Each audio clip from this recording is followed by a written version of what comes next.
কবিতাৰ শিৰোনাম আকাশৰ দৰে। কথা ৰীতামণি দেৱী, আবৃত্তি নীতামণি শৰ্মা। বিচাৰো মই এখনি মুক্ত আকাশ, বিশালতাৰ বেহুফালি মই বহি ৰম তাত।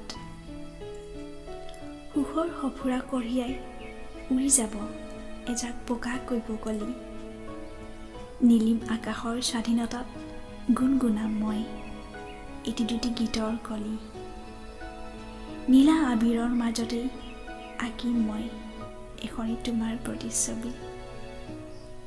তুমি সঁহাৰি জনালে গঢ়ি তুলিম মই আন এখন নীলা পৃথিৱী, যি হ'ব আকাশৰ দৰেই বিশাল, আকাশৰ দৰেই স্বাধীন।